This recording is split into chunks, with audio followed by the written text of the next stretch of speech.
Bienvenidos todas y todos a esta nueva actividad en el marco de los webinarios en gestión del riesgo que se están organizando en el proyecto de extensión docente, capacitación continua en gestión del riesgo, de la maestría en gestión del riesgo en desastres y atención de emergencias del posgrado en geología.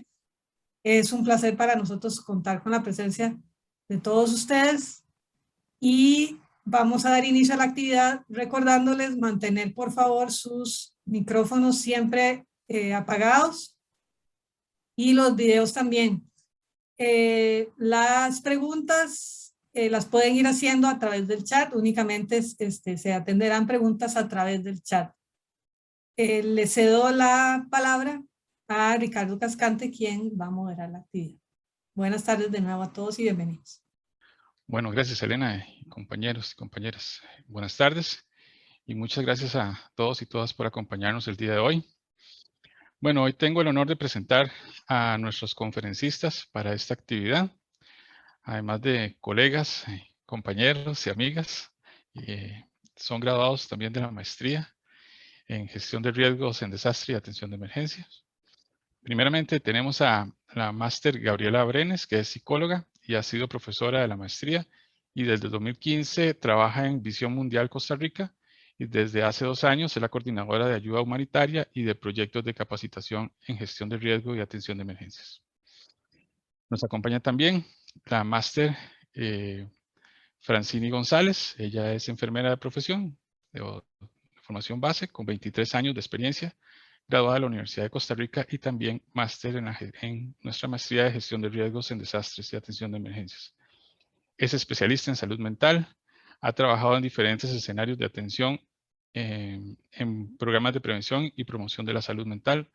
Fue representante de la Caja Costarricense de Seguro Social en el Comité Asesor de Apoyo Psicosocial y actualmente trabaja en el Hospital Nacional Psiquiátrico y es parte del programa de atención integral de personas con demencia. El tercer invitado que tenemos hoy es el máster Guido Mora. Él es profesional en salud ocupacional y también máster de la maestría en gestión de riesgos en desastres y atención de emergencias. Cuenta con 20 años de experiencia en atención de emergencias, además de trabajos en el área técnica, académica y administrativa del Cuerpo de Bomberos de Costa Rica. 2 años como docente, encargado de proyectos y coordinador de la maestría de emergencias y desastres de la Universidad de Santa Paula y actualmente se desempeña como jefe de departamento de atención de emergencias de la Cruz Roja Costarricense. Recordarle de nuevo a nuestros invitados que tienen 10 minutos para hacer su intervención y que ustedes que nos acompañan también pueden hacer sus preguntas a través del chat. Para iniciar con la intervención de nuestros invitados, según el orden acordado, quisiera poner sobre la mesa algunas preguntas que nos van a servir como guía para la conversación. ¿Cuál es su experiencia en la atención de la pandemia? ¿Cuál es su rol o ha sido su rol como gestor de riesgo durante la pandemia? ¿Y qué experiencias y conocimientos adquiridos les han inspirado para generar soluciones durante la actual emergencia por la pandemia? Entonces, les cedo la palabra a la máster Gabriela Brenes. Muy buenas tardes a todos y todas. Muchísimas gracias una vez más por la invitación. La verdad es que yo, como Ricardo lo mencionó anteriormente, yo soy egresada de la maestría, soy máster y volver en cierta forma a este espacio académico para mí es súper enriquecedor y pues voy a comenzar explicando un poquito cuál ha sido mi rol, ¿verdad? En este contexto pandémico que nos ha puesto a correr desde todas las áreas, desde todas las trincheras. Y yo creo que todos los profesionales tenemos algo que decir, ¿verdad? Porque esto es un experimento social, físico, biológico, en los que estamos inmersos. Y pues creo que la forma de hacerle frente, más allá también de la respuesta que se le está dando, es nosotros como profesionales en gestión de riesgo, ¿qué lecciones aprendidas tenemos de esto? Ya llevamos 2 años casi 2 años en este proceso. Bueno, pues ¿qué queda a partir de ahora y qué se puede hacer y qué se ha hecho? Bueno, como Ricardo lo mencionó, yo trabajo en Visión Mundial Costa Rica Es una organización internacional que trabaja el tema de los derechos de los niños y las niñas, pero también trabaja el tema de ayuda humanitaria.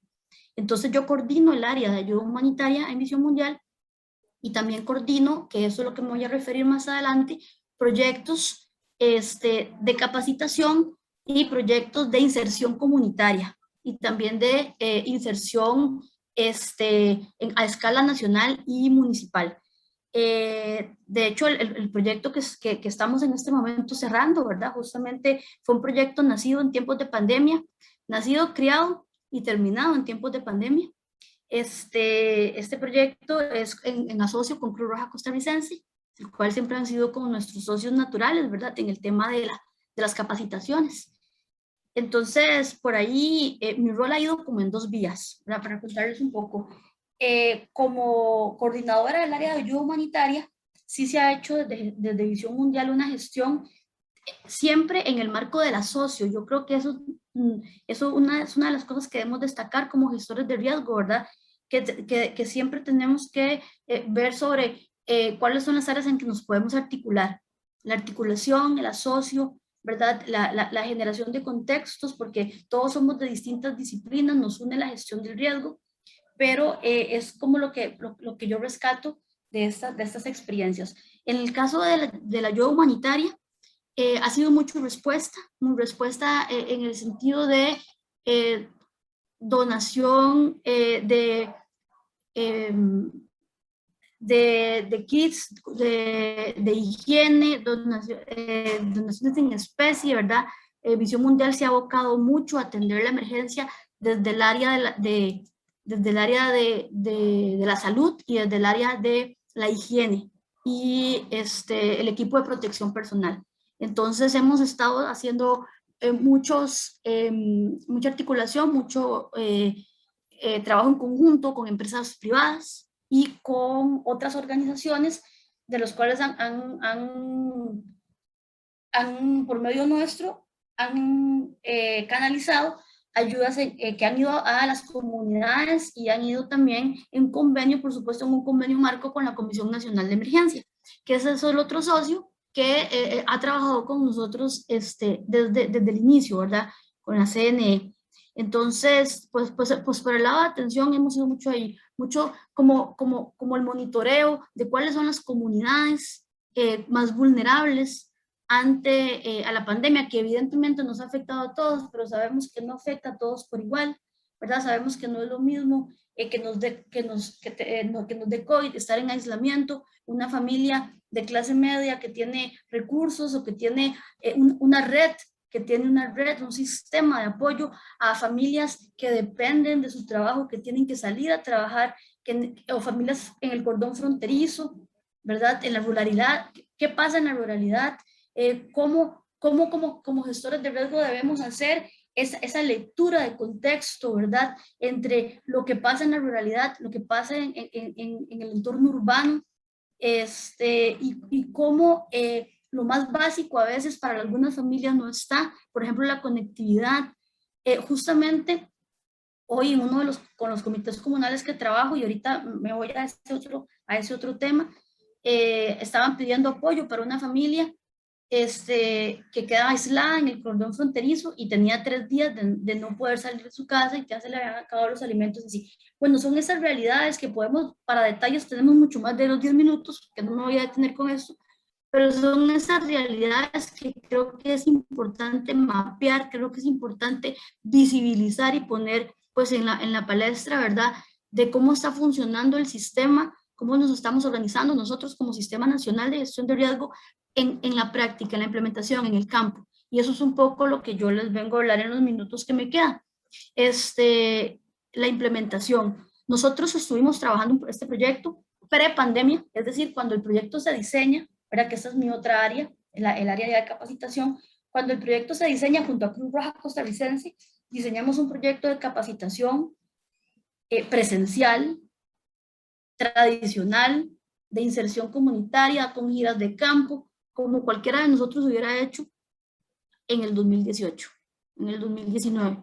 Se diseña este proyecto y el proyecto se aprueba en julio y hay que implementarlo porque el donante es BHA, antes conocido como OFDA, y ustedes saben que los proyectos tienen sus tiempos. Entonces, el proyecto debía comenzarse, era un proyecto de 1 año, entonces había que implementarlo. Bueno, entonces surgió la pregunta, ahora sí, ¿cómo iniciamos un proyecto de capacitación y de inserción comunitaria en tiempos de pandemia? Y ahí fue justamente donde nos tuvimos que reinventar, y yo creo que ahí también, esa palabra la hemos escuchado mucho, creo que tenemos la flexibilidad para cambiar las cosas, para leer los contextos casi que en tiempo inmediato.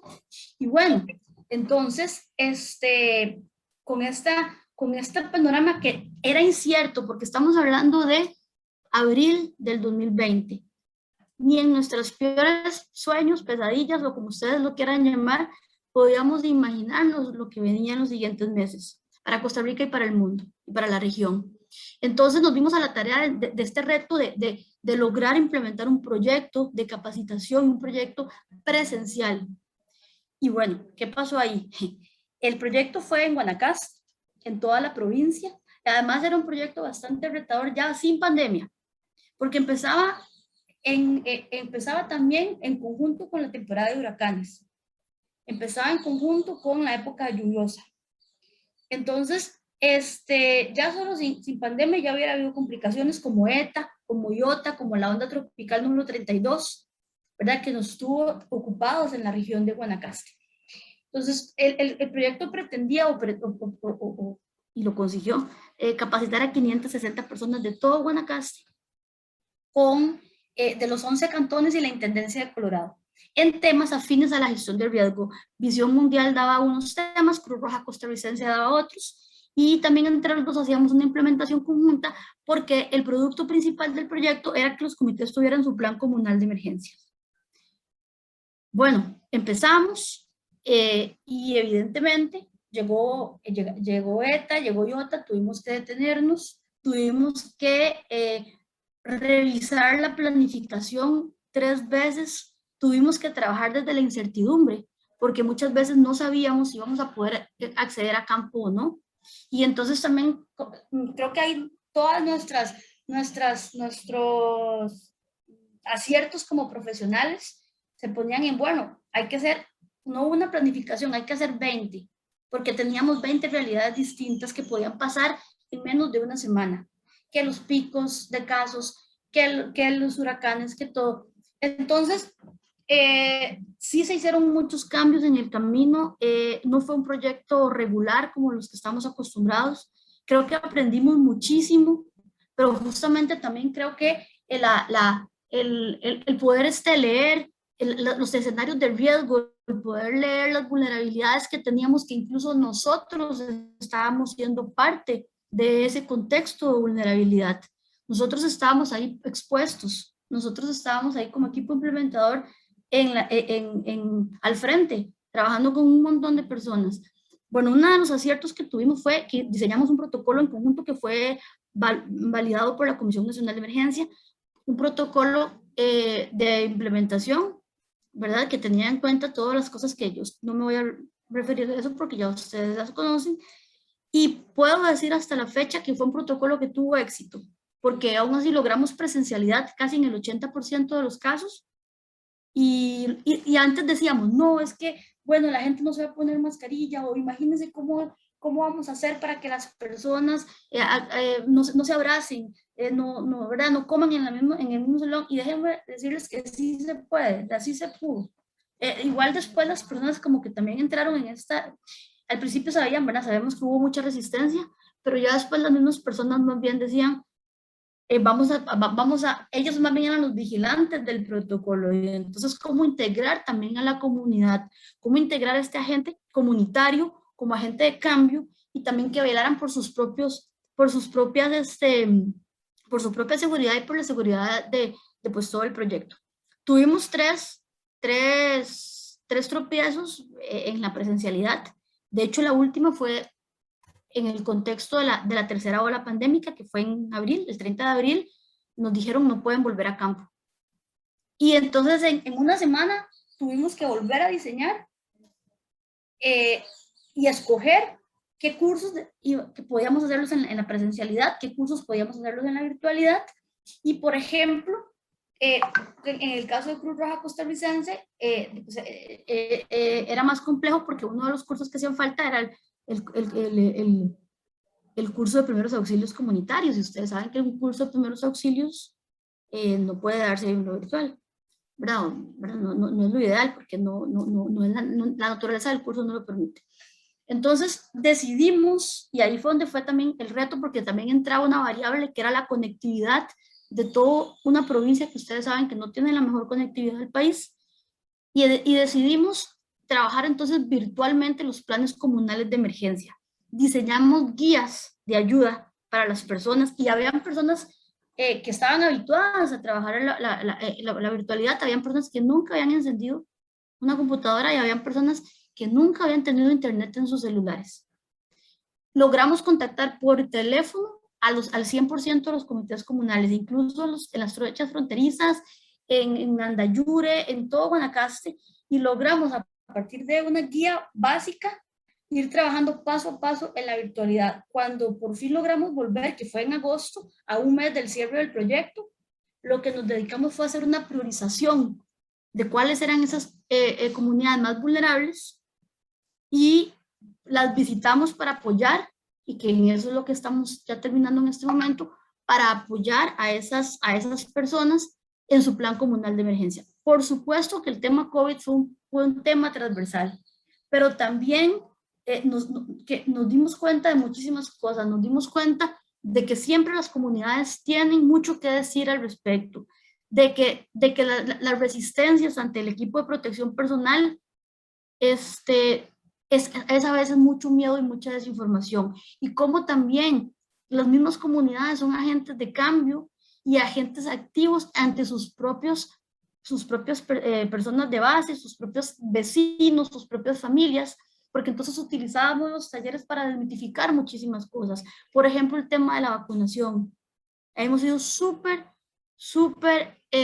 activos en el tema de la vacunación, desmitificando todo. Por ejemplo, las noticias falsas. Hicimos un taller, cambiamos a lo largo del proceso porque vimos la necesidad de meter un taller sobre noticias falsas, sobre sitios seguros, sobre sitios, sobre información oficial. Entonces la gente aprendió que si no lo decía el Ministerio de Salud, o si no lo decía la Caja Costarricense del Seguro Social, o no lo decía etcétera, las instancias oficiales, no era cierto. Y que eso, y parece cotidiano, pero es que eso pasa en el campo. Y que entonces el audio que me llega al WhatsApp del amigo mío que trabaja en el Hospital México, que dice que todos nos vamos a morir, las comunidades aprenden a identificar esos mensajes, a rechazarlos, y también a pasar el mensaje, porque al final eso no de cuentas es una cuestión Gaby. que se transmite vía oral. Gaby, ¿Cuánto me queda? Ya, estamos. Ya. Sí, perdona. Listo. Listo. Bueno, no, eso era. Cualquier duda, cualquier detalle, ahora en las preguntas. Muchas gracias. Gracias, muchas gracias, Gaby. Disculpa. Bien, ahora le cedo la palabra a Francini. Y adelante, Fran. Bueno, buenas tardes. Muchas gracias por la invitación.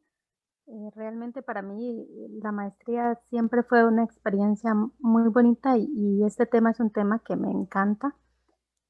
Como personal del área de salud, la experiencia de implementar elementos de la gestión de riesgo en ámbitos que no necesariamente lo tienen como el estandarte, ¿verdad?, de su quehacer, sino que está,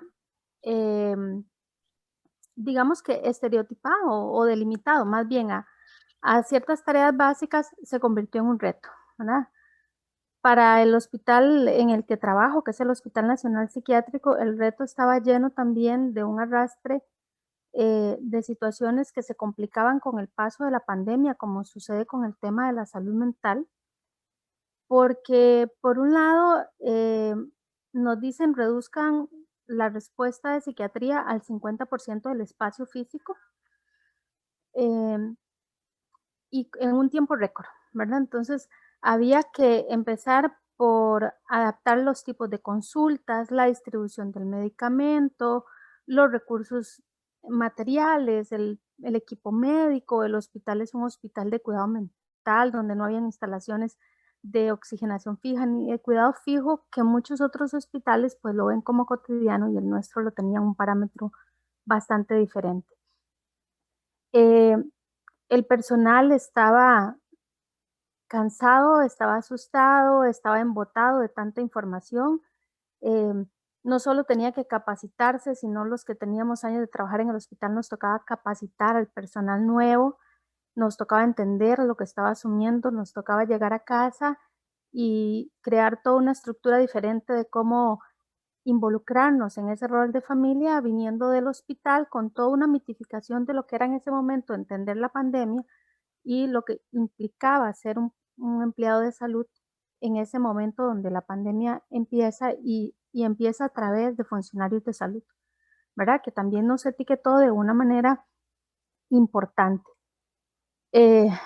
Disminuye los espacios para atender psiquiatría, pero aumentan los casos de salud mental. El servicio de emergencias estaba abarrotado porque se empiezan a ver un aumento muy importante en situaciones propias, digamos, muy válidas de la población que está tratando de entender y de adaptarse a todo este estrés que significaba la pandemia. Entonces empiezan a haber muchísimos casos de personas con cuadros de ansiedad, con cuadros depresivos, con problemas para dormir, con duelos, etcétera, y el servicio de emergencias no tenía alternativas, no había dónde internar a la gente. Así que creamos una estructura y creamos un programa de intervención breve. Entonces, igual las diferentes disciplinas en el hospital, nosotros trabajamos muy de la mano, psiquiatría, salud mental, psicología, trabajo social y las terapias ocupacionales. Se crea este programa en aras de tratar de contener a esas personas de tal manera que puedan por lo menos estabilizar su condición y no sea necesario tener que generar un espacio para hospitalización. Dentro de las mitificaciones que tiene la salud mental había un fenómeno interesante que era las personas que ocupaban atención de psiquiatría reclamando que el hospital estaba lleno de COVID, y los que ocupaban atención en COVID reclamando que eso era un hospital para locos. Y esa dualidad también nos llevaba a crear estrategias de cómo entonces ofrecemos esta consulta, disminuimos esa ansiedad y podemos ofrecer a esa población ese servicio de salud que necesita y que, atrapado en toda esta situación macro de la pandemia, digamos, no pueden canalizar de una forma sana. La estructura, por ejemplo, de lo que era algo tan sencillo como el ingreso al centro, la famosa toma de temperatura, el tema del lavado de manos, aunque ustedes no sé si tal vez han dimensionado esto, pero fue todo un proceso no solo de enseñanza-aprendizaje, sino también un proceso de construcción emocional.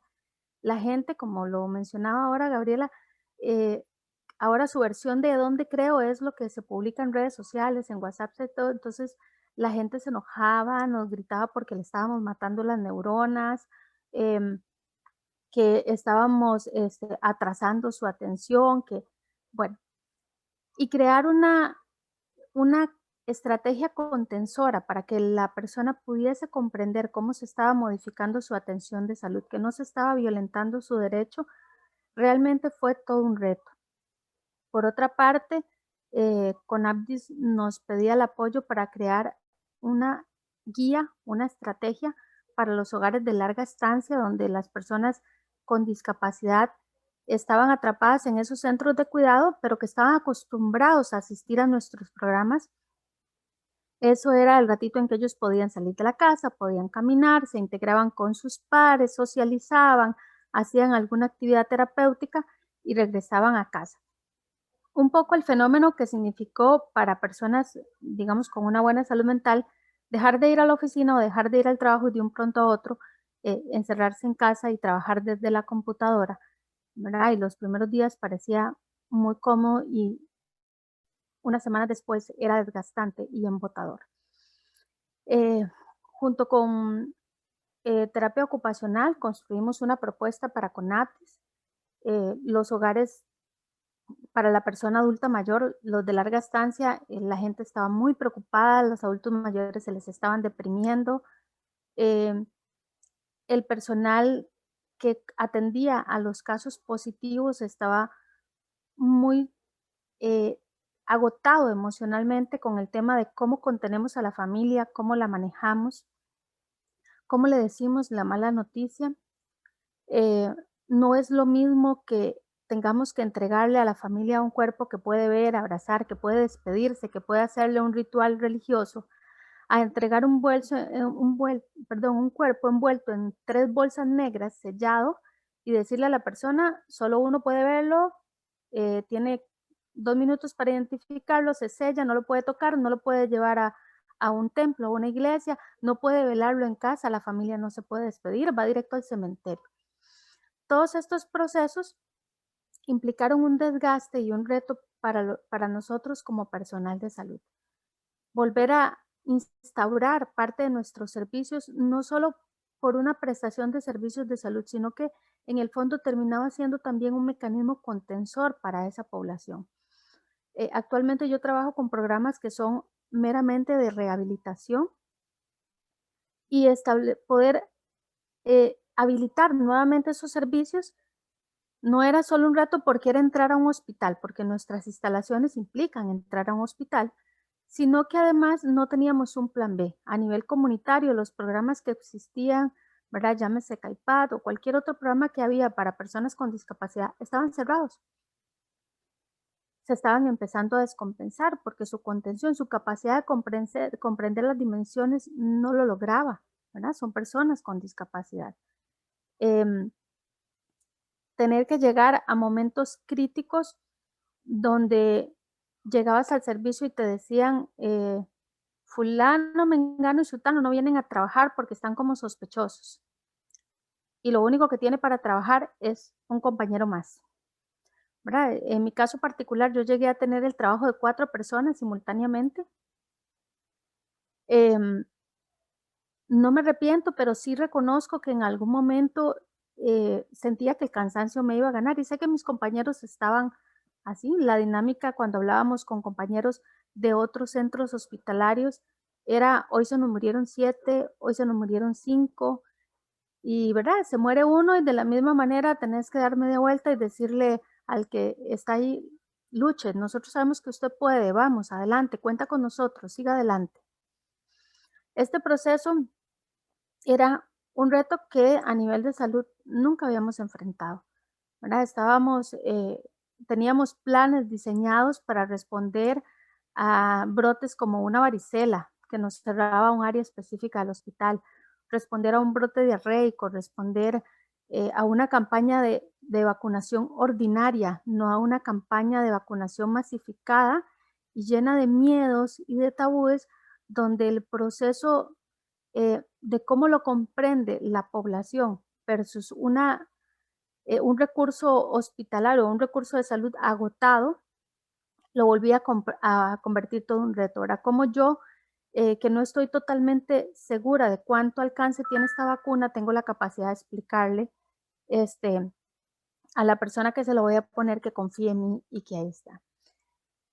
El proceso nos ha enseñado muchas cosas, nos enseñó que la medicina, la salud mental puede llegar a la casa, puede llegar a través de una computadora, puede llegar a través de una llamada telefónica. Nos enseñó que no vamos a volver a antes, sino que tenemos que construir una nueva estrategia.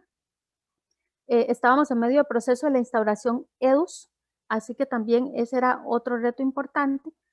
Pero la tecnología, que para muchos no era precisamente un amigo, se volvió una herramienta esencial en temas de salud para poder llamar a casa y que el que estaba mal escuchara a su familia o incluso la familia se despidiera del que ya estaba en una condición agónica para poder dar un acompañamiento cuando no tenés suficiente capacidad de venir a la cita porque tengo miedo, porque no es prudente, etc. Y crear estrategias pensando en todas las dimensiones de lo que implica los escenarios de salud mental, las poblaciones de excepción que muchas veces no son fáciles de integrar en una toma de decisiones país y ya de todos modos muy complicada por el tema pandemia. Hay mucho por hacer todavía, ¿verdad? Nos queda mucho camino por andar y en realidad el proceso de vacunación fue otra etapa que, si bien es cierto, la población lo ve como un cierre, para nosotros también representaba otra estructura de reto. O sea, por primera vez en la vida en la Caja Costarricense se ve una campaña de vacunación en horarios de la noche, sábados, domingos, en centros comerciales, y creo que esto es parte de una historia que por primera vez se escribe y que nos dice que de muchas otras formas podemos construir más. Bueno, me gustaría decir muchas cosas más, pero creo que ya se me acabó el tiempo. Así que pues acá estoy y quedo a la orden. Muchas gracias, Fran. Sí, estos temas sí, siempre son muy interesantes y nos hace falta tiempo para conversar más, claro. Bueno, antes de darle la palabra a nuestro compañero Guido, quisiera recordarles que pueden hacer las consultas en el chat, por favor. Adelante, Guido, tiene usted la palabra. Buenas tardes, Ricardo. Un placer saludarles. Es un gusto compartir esta tarde. Veo en el chat los participantes, amigos, compañeros, excompañeros, incluso profesores, así que realmente es una tarde con lluvia para compartir. Voy a girar en torno a algunos de los elementos que como profesional en gestión del riesgo he realmente disfrutado desde la tónica personal y otros elementos en los cuales desde la Cruz Roja Costarricense he tenido la oportunidad de empezar a trabajar, a conocer. Voy a hacer también mención a que al inicio de la pandemia no formaba parte de la Cruz Roja Costarricense y tengo que reconocer un trabajo grande y excepcional que han hecho mis compañeros y compañeras, los cuales han tenido que iniciar todo un proceso de identificación, ¿verdad? De necesidades institucionales para iniciar a hacerle frente, aunque precisamente fuese, podríamos decir que su ámbito de acción, la Cruz Roja Costarricense, y atiende pacientes a diario, pues se enfrenta también a una nueva realidad. Entonces voy a comentarles algunos de los elementos más importantes de la gestión del riesgo en desastres y emergencias que nos hemos enfrentado, ¿verdad? Y cómo hemos podido articular desde esta institución una respuesta un poco más preventiva, una respuesta de lleno durante el día a día y pues una preparación constante y una identificación. Entonces voy a ir atando algunos elementos teóricos y otros que hemos podido extraer de lo que es el reflejo de nuestro personal en el campo. Precisamente uno de los principales elementos es el conocer el riesgo, uno de los ejes del marco de acción de Sendai, y la Cruz Roja Costarricense ha tenido que identificar, valorar y priorizar no solo la atención de pacientes, sino el envío del recurso. Y para esto ha tenido que elevar ampliamente su gobernanza, ¿verdad? Y esto ha ocurrido desde el año anterior. La Cruz Roja Costarricense se abocó a generar documentos, directrices, procedimientos instructivos de trabajo, políticas, y a tener que actualizarlas en función de poder dar una continuidad del servicio.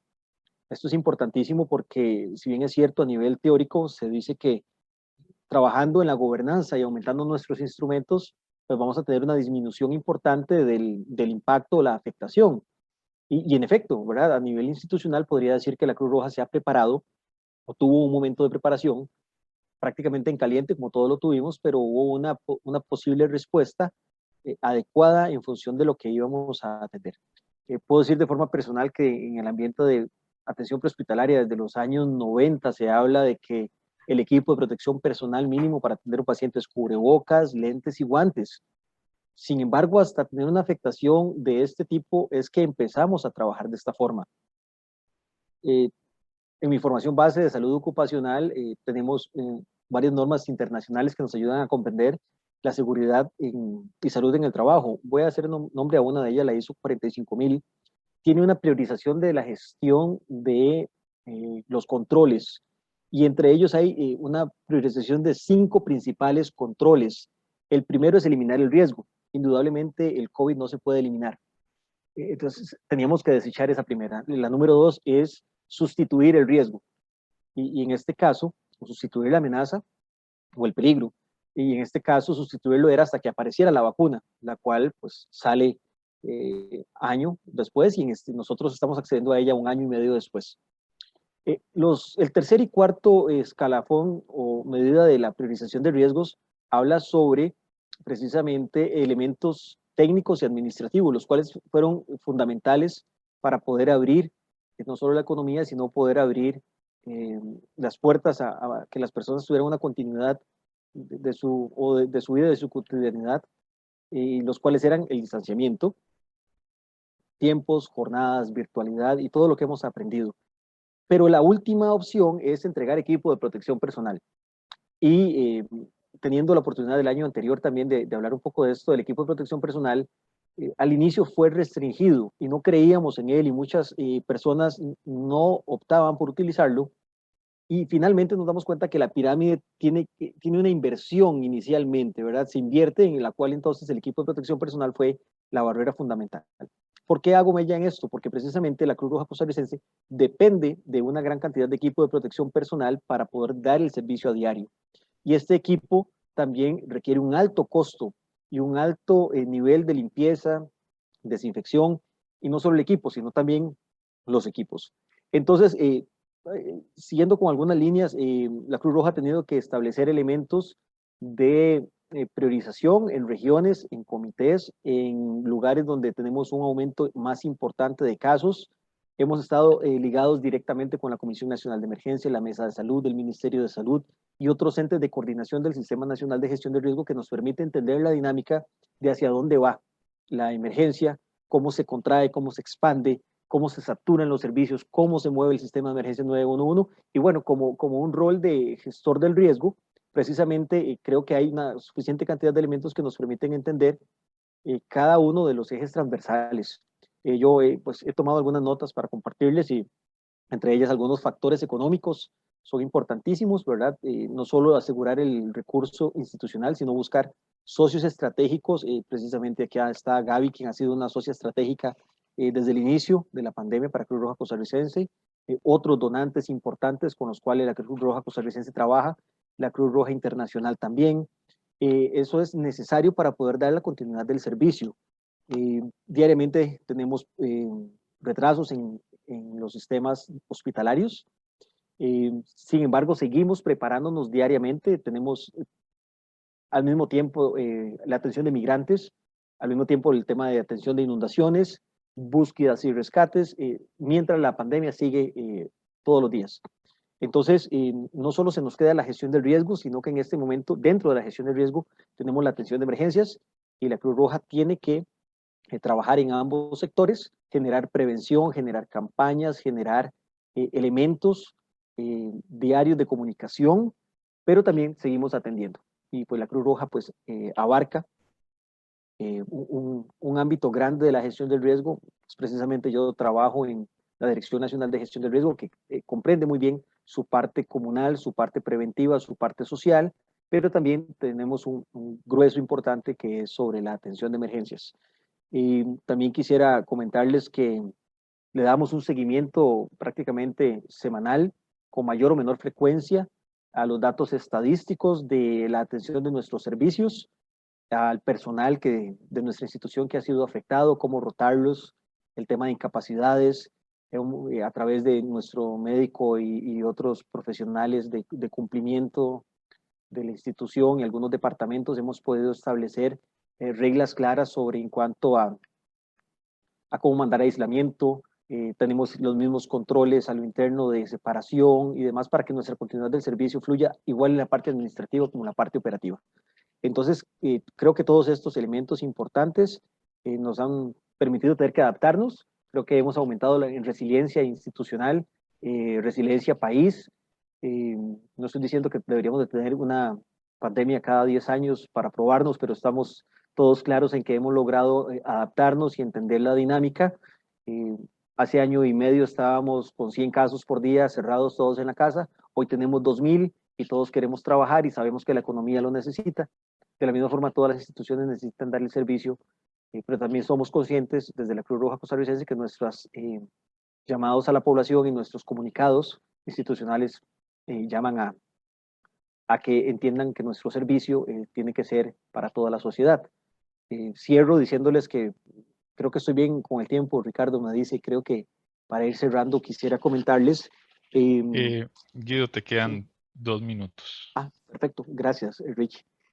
Para ir cerrando, quiero comentarles que la Cruz Roja Costarricense sigue apostando a la preparación para todo este momento, sobre todo de inundación, de tema migrante que está asomando. Nos abocamos a planificar estrategias y la movilización de los recursos. También podríamos decirles que la experiencia y el conocimiento no solo es nuestro, hemos tenido que escuchar a otras sociedades nacionales de la Cruz Roja Costarricense, con otros países, aprender de sus experiencias. Creo que la gestión del riesgo en este rol no solo cobija a los profesionales que ejercemos, sino que estamos amparados de grupos multidisciplinarios que nos ayudan a mejorar a diario, ¿verdad? Entonces quisiera cerrar con esta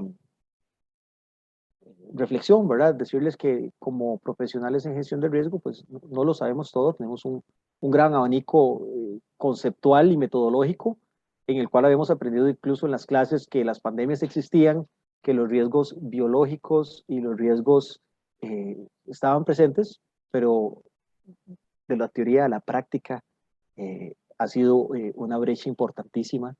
Solo no podemos, indiscutiblemente, así que agradezco el espacio para poderles comentar esto y quedo atento ahora al proceso de algunas consultas. Muchas gracias. Perfecto, Guido, muchas gracias. Algunos temas muy interesantes, ¿verdad?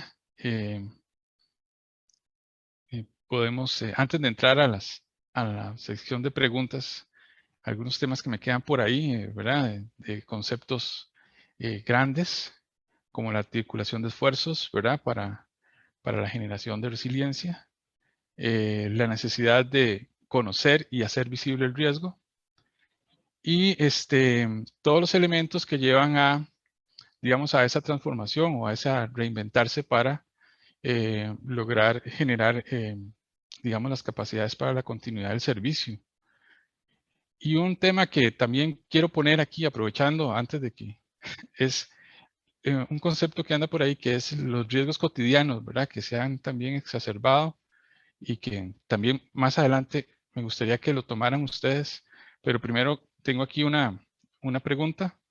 Dice que me gustaría que se refieran a 2 fortalezas que sientan que obtuvieron de su formación como gestores de riesgo y que les permitieron abordar de una mejor manera su rol durante esta pandemia. Como siempre, Si primero quiere. las damas. Bueno, inicio yo. Bueno, entonces ya yo iba a levantar la mano. Sí. Gracias. No, creo que también tiene que ver con mi formación de base, ¿verdad? Que es desde la psicología, sobre todo el contexto social comunitario.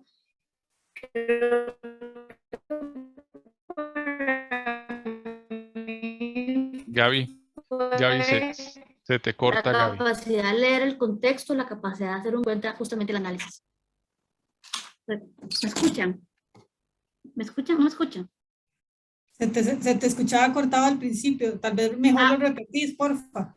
Ok, me refería entonces a la capacidad de tomar decisiones y la capacidad de hacer un análisis de contexto, un análisis rápido de contexto, tomando en cuenta todas las variables y la capacidad entonces de la toma de decisiones a partir de esa lectura rápida. Creo que es lo que yo rescato, entre muchas cosas, ¿verdad?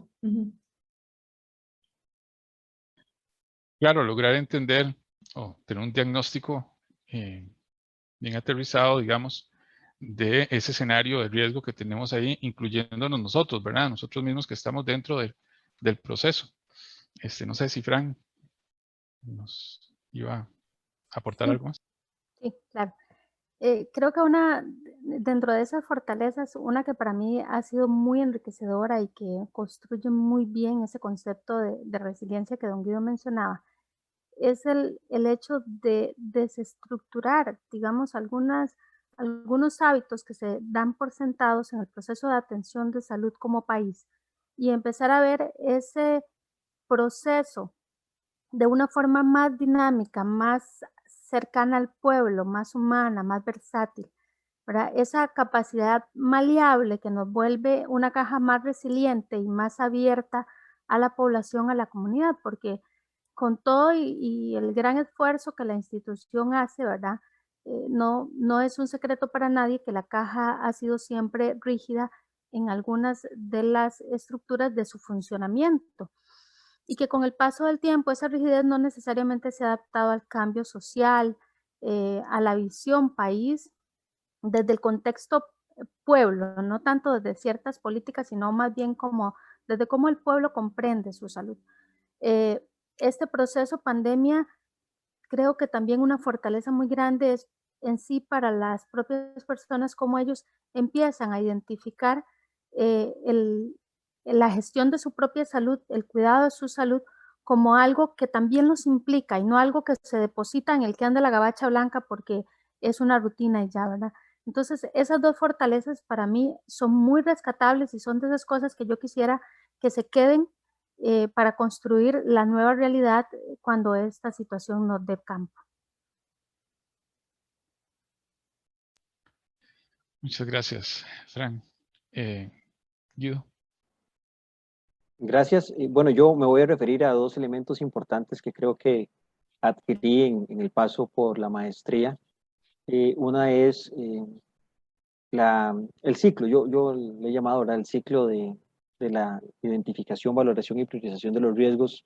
Creo que en la maestría hay una gran cantidad de elementos que nos permiten entender que sin la identificación y sin una valoración adecuada y una priorización, no podríamos realmente comprender algunas de las principales causas o sus impactos, ¿verdad? Entonces creo que ese es un eje principal que como profesionales podemos destacar.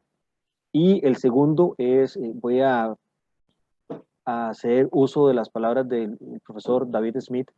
El profesor David Smith me dejó pues, muy marcado tres elementos que él utiliza. Habla de espacio, tiempo y significancia. Yo creo que en algún momento lo anoté y me ha quedado grabado, ¿verdad? No podemos realizar gestión del riesgo sin entender dónde ocurre, en qué momento ocurre y qué significa eso para la población que precisamente está en un territorio con diferentes capacidades o recursos. Y creo que esto quisiera trasladarlo a que cada uno de nosotros como profesionales en cada una de las instituciones también trabajamos un espacio, tiempo y significancia alrededor, no solo del COVID, sino a través del desarrollo profesional donde estemos, ¿verdad? Entonces creo que esos serían mis dos aportes que puedo extraer de mi paso por la maestría. Gracias. Perfecto, Guido, muchas gracias. Sí, esa es parte, digamos, de tener claro el contexto en el cual se está trabajando ese diagnóstico, ¿verdad? Y tener claro si estamos trabajando en los contextos rurales, urbanos, las capacidades que tienen las comunidades, si existen, si no existen, recursos financieros, humanos, ¿verdad? Ese tipo de cosas. Tenemos aquí también otro comentario, una pregunta, dice, aparte de compartir siempre la información oficial, ¿hay algo más que recomiendan para combatir la desinformación que se ve constantemente en redes sociales en torno a la vacunación o el COVID como tal?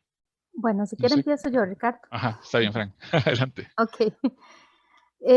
Yo siempre he creído que parte importante ¿verdad? De nosotros, los seres humanos, es aprender a no ser excesivamente obedientes, sino aprender a cuestionarnos, a poner en tela de juicio la información que recibimos.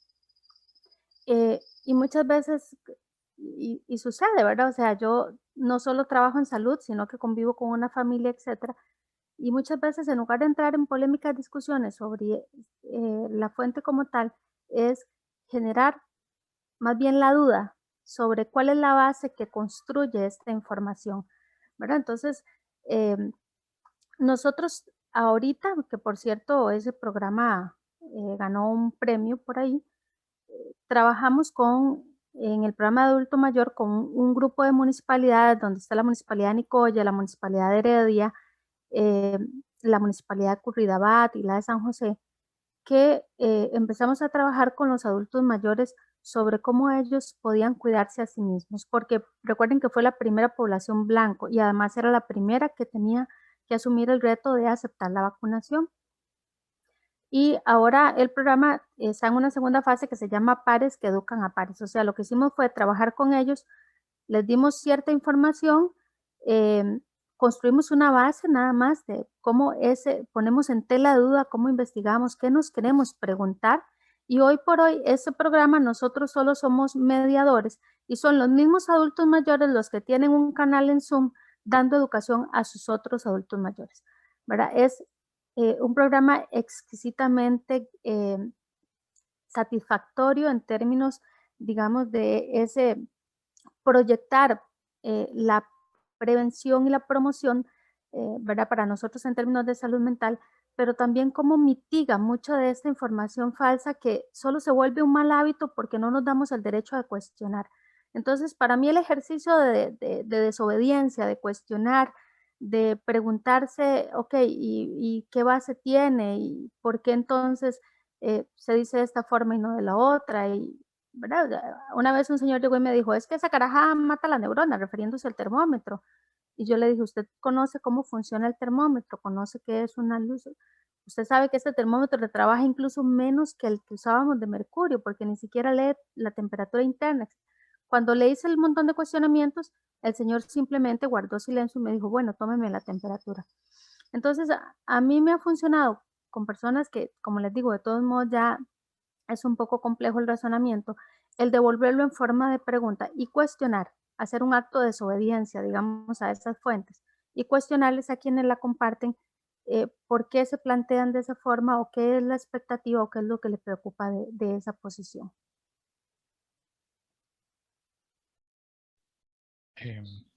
Gabriela.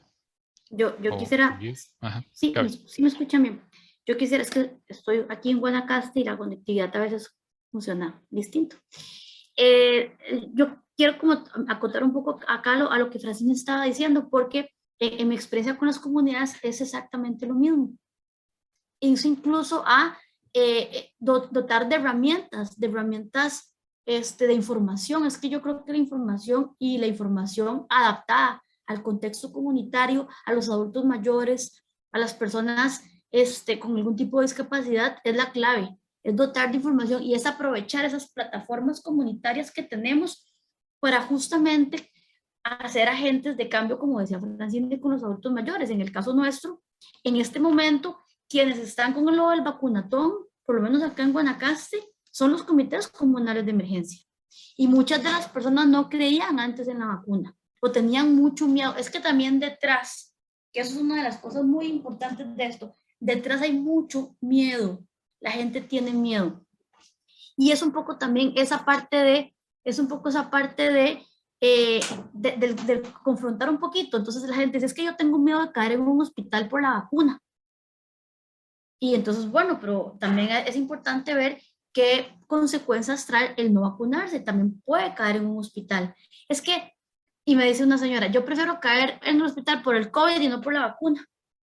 Entonces, es como, bueno, escúchese un poquito lo que está diciendo, ¿verdad? Es mucho miedo, mucho miedo. Y entonces, justamente son las personas de los comités comunales los que en este momento están mandando mensajes por WhatsApp a todo el mundo, vengan, están vacunando en tal lado, no, aquí no está, vea, aquí hay gente, aquí no hay filas, y verán qué bonito se ha articulado justamente esto del vacunatón, utilizando las plataformas virtuales que ellos antes no utilizaban, que yo creo que eso es otra enseñanza que nos deja la pandemia, que yo que ya lo mencionaron los compañeros, ¿verdad? Todas las plataformas virtuales. Un señor me dijo, a mí no me le ponga eso al teléfono, yo, perdón, eso, el internet, a mí, pero así, ¿verdad? El internet, eso, a mí no me lo pongan en el teléfono porque eso es dañino. Y yo le dije, no se preocupen, no, mami, quédese aquí hoy en la sesión, vea lo que están haciendo sus compañeros y después hablamos. Al final el señor terminó viendo videos de YouTube y ahora es uno de los señores que manda mensajes por WhatsApp de están vacunando en tal lado, vayan a vacunarse, ahí no hay fila. Entonces, bueno, es justamente eso, es combatir el miedo con la información y con la información adecuada, ¿verdad? Y no dar por sentado que la gente lo va a entender o que no lo va a entender. Básicamente sería como por ahí. Guido, antes nos queda una preguntita, pero Gracias. adelante, Guido. Gracias. Y hago eco de Francini y de Gaby porque la desinformación precisamente se mueve muy rápido, ¿verdad? Y voy a hacer, no voy a hablar más bien de la sociedad, sino voy a hablar de los procesos internos. La Cruz Roja Costarricense tiene más de 1.500 colaboradores asalariados y casi 6.000 colaboradores voluntarios.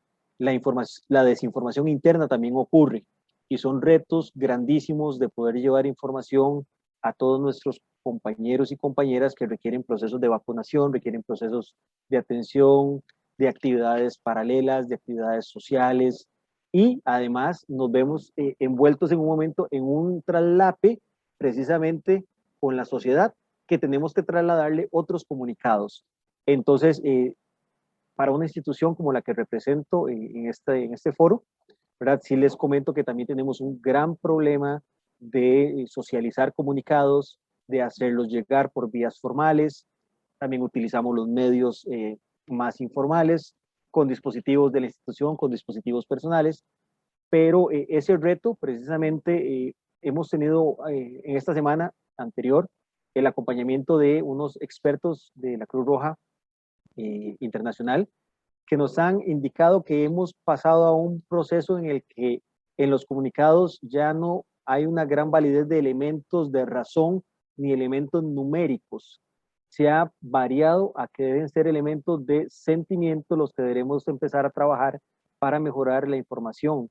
Es decir, que no solo lo cuente quien ya lo sufrió, sino que hablemos de cuáles van a ser las consecuencias de lo que esa persona sufrió. Entonces pasamos en un momento de dar los datos estadísticos numéricos todos los días en las noticias de mediodía, repetidos a las 7 de la noche, luego pasamos a dar esos mensajes a través de redes sociales, luego los dieron algunas personas que influían en las otras personas, pero actualmente una de las necesidades para cambiar la desinformación es optar por informar cuáles van a ser las consecuencias más graves de continuar con los mismos procesos sociales, ¿verdad? Esos son los dos que quería comentarles. Perfecto, Guido, muchas gracias. Para cerrar, tenemos una consulta más. Quisiera también que le pudiéramos incluir, aprovechando esta consulta, el tema de riesgos cotidianos que nos puedan mencionar ustedes también. Dice, ¿cuáles retos, qué otros retos han enfrentado en el ejercicio profesional? ¿Verdad? Esa sería la pregunta. Tal vez si la pueden ampliar un poco, tomando en cuenta eso que les mencionaba. Tal vez Guido, para cambiar el orden. Gracias. Bueno, uno de los principales retos, sin lugar a duda, es poder trasladar a las jefaturas superiores que toman decisión algunos elementos técnicos presentados de la forma visual más adaptada para que ellos comprendan cuáles son nuestras necesidades. Otro de los retos es poder pasar de lo teórico a lo práctico, ¿verdad? A nosotros nos queda clarísimo que la gestión del riesgo pues debería tener todo un orden metodológico, ¿verdad? Donde priva siempre los elementos de prevención para dejar de último los de atención. Y en este caso, precisamente, del reto de una atención de emergencia tan prolongada, en la cual no salimos de atender y seguimos preparándonos y no hemos entrado en la fase de rehabilitación, y en algunos casos podemos ver que ya estamos intentando rehabilitar cuando continuamos. Entonces, eso sí ha sido un reto importante porque tenemos que estar devolviéndonos o mezclando elementos conceptuales que no deberían de mezclarse, pero tenemos que hacerlo porque si no, no salimos adelante. Creo que son dos de los principales retos que yo he tenido, pero no estoy solo, así que aprovecho las capacidades y conocimientos de mis compañeros y compañeras. Gracias. Perfecto, Guido. Gaby. Bueno, retos hay muchísimos, ¿verdad? Cotidianos y más estratégicos. Desde lo estratégico a lo cotidiano, bueno, justamente articular con todas las partes que en este contexto de este proyecto intervenían, que son parte del sistema nacional, pero que también tenemos nuestras propias agendas, nuestras propias políticas, nuestras propias cuestiones administrativas. Entonces sí, articular, tener un tiempo determinado de proyecto, porque entonces teníamos que cumplir ciertos indicadores en un determinado tiempo en medio de esta pandemia y en medio de una temporada de huracanes bastante fuerte. Esas fueron unas implicaciones importantísimas que tuvimos. Más en lo de la implementación, bueno, lidiar justamente con el miedo de las personas, con las demandas de la comunidad, porque te ven como una camisa institucional y entonces te genera muchísimo, demanda muchísimo, ya sea que nos tienen que resolver el quéjese aquí, o más bien era de rechazo, ¿verdad? Al principio tal vez de rechazo, ya después más bien era más bien de una sobredemanda. Entonces también lidiar en lo cotidiano con qué implica tener 540 personas capacitándose al mismo tiempo en una provincia tan grande como Guanacaste, con realidades sumamente complejas, desde Tilarán, Nandayure, Colorado de Bangares hasta La Bajura, ¿verdad? Entonces, ¿qué implica eso? ¿Cómo tener 20 grupos completamente heterogéneos? Porque muchos comités comunales tenían muchísima experiencia, otros están empezando. Entonces, bueno, ¿cómo implementas un proyecto y poder nivelar en cierta forma, ¿verdad? Y además, y ya en lo más cotidiano, el día a día, bueno, justamente eso, las cuestiones de la información, cómo están manejando las personas la información, que no puedo llegar porque me dio COVID a mí y a toda mi familia, que podemos suspender el taller, es que la mitad de la comunidad está con COVID, ¿verdad? Ese tipo de cosas del día a día que tuvimos que reinventarnos, lidiar con la frustración, planificar, o sea, poder planificar hasta 4 o 5 veces en una misma semana distintas vías de proceso, si pasa A, hacer B, si pasa B, devolverse a A, de tener la capacidad de devolverse o de avanzar e incluso, y ahí cito las palabras de todos nuestros jefes superiores, sigan hasta que los paren. Cito a don Jim Batres, sigan hasta que nos paren. Entonces era ese reto, seguir hasta, ¿y qué implica seguir hasta que nos paren? Bueno, usted siga haciendo la programación hasta que ya les digan no más. ¿Y cómo? Claro. Y cuando necesitas planificar a 3, 4 meses, ¿cómo haces eso en una semana? Para mí eso fueron uno de los principales retos. Gracias, Gaby. Fran, para ir cerrando. Bueno, los retos para nosotros creo que se pueden resumir en 2 situaciones macro. Uno, como bien lo dijo don Guido, de un pronto a otro, desde ese expertise como gestores del riesgo, nos veíamos trabajando prevención, mitigando, atendiendo y reconstruyendo y rehabilitando todo en un solo momento. De un pronto a otro, y creo que salud mental eso lo ha sentido mucho, era verdad, insistir en colóquese bien el cubrebocas, vamos a enseñarles, nosotros tuvimos que enseñarle a nuestros pacientes, por ejemplo, hicimos un Zoom para explicarle cómo se iban a subir al autobús, cómo se iba a utilizar el alcohol, cómo se iba a utilizar la mascarilla, desde lo que ellos lograban comprender para que lograran llegar a terapias donde ya la familia nos decía, mire, si no logra ir a la terapia, yo voy a poner una denuncia para que la metan en la cárcel porque ya no lo puedo manejar en casa. A ese nivel, ¿verdad? Y al mismo tiempo estábamos trabajando con cómo crear todos los protocolos, restaurar las estructuras, instalando recursos materiales y recurso humano nuevo, partiendo desde cero, pero era como subirse un tren que iba a toda velocidad, ¿verdad? Ok, usted está contratado aquí, mientras yo voy atendiendo, vaya poniéndome atención porque le voy a decir cómo tiene que ir adaptando todo esto, ¿verdad? Nosotros al paro cardiorrespiratorio, cuando se atiende en el hospital, se le llama clave 5, hubo que hacer todo un reaprendizaje de por qué no vamos a usar AMBU, ¿por qué? Porque el hospital psiquiátrico a veces se parece más a la respuesta prehospitalaria en este tema que lo que podría parecerse un hospital con todo el recurso como el México o el Calderón. Entonces, no solo eso, sino que nosotros veíamos un aumento importante en los desgastes de salud mental, ¿verdad? Como les digo, un pico, y cada vez que hay un pico pandémico, cuando aumentan los casos, nos aumentan de manera considerable los casos de todos los efectos colaterales de esta salud mental. Pero, o sea, yo le decía a la psiquiatra vacilando que el año pasado hice toda una cátedra en manejo de ansiedad. O sea, me reinventé 50,000 veces, ya no sabía de qué formas más podíamos enseñarle a esas personas a lidiar con su ansiedad en medio de este proceso. Eso fue muy interesante porque el proceso de formación nos hablaba de un proceso que parecía intercalarse, un evento sobre otro y poder darnos tiempo de ejecutar acciones. Bueno, la realidad nos llevó y nos chocó contra la pared, pero nos enseñó muchísimo, ¿verdad?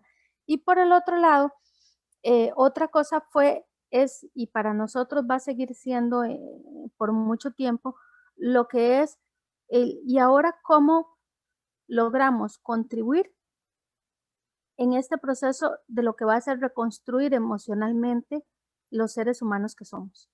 Porque la pandemia podría ser que esté cerca de llegar a una etapa de meseta, de mayor control en la parte biológica, pero no lo vemos así en la parte de salud mental, ¿verdad? Y tal vez ahí Gaby lo piensa mucho como yo, ¿verdad?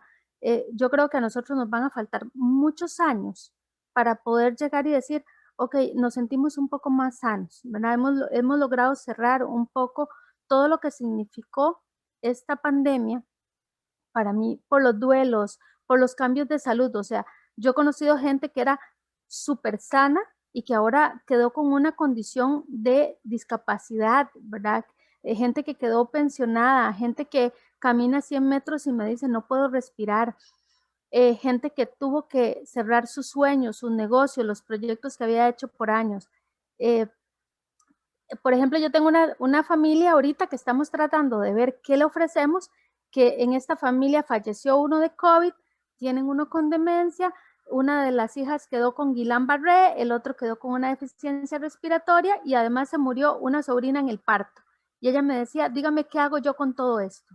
Y tiene toda la razón, o sea, el proceso de salud mental nos va a dejar muy claro que la construcción y la rehabilitación en el proceso pandémico no lo hemos visualizado aún las dimensiones. Y yo creo que en eso todavía no somos capaces de visualizar y dimensionar hasta dónde vamos a necesitar reinventarnos en esta etapa. Claro, sí. Bueno, vamos a ir cerrando. Siempre nos falta tiempo, ¿verdad? En este tipo de conversatorios, de compartir experiencias y se vuelve muy, muy interesante. Bueno, muchas gracias a los participantes. Les cedo entonces la palabra a Elena. Adelante. Gracias, Elena. Ricardo. Bueno, entonces, muchísimas gracias a los tres participantes del conversatorio, a Marco, Ricardo, Katia, que ayudaron en la organización y a todos los que se conectaron. A mí me pareció muy interesante oír las experiencias de estos tres colegas. Me parece que se aprende mucho conversando, compartiendo. Y aprovecho para decirles que dentro de un mes, un poquito menos, tenemos las jornadas de investigación, las que hacemos todos los años. Van a ser el miércoles 20 y jueves 21 de octubre en la tarde. Son 2 sesiones en la tarde, van a ser virtuales igual. Entonces espero que se conecten y que ayuden también en la divulgación de la actividad para que haya bastante público. No sé si alguien quiere agregar algo más, o si no, entonces nos despedimos y nos vamos a tomar un cafecito en esta tarde tan fría y lluviosa.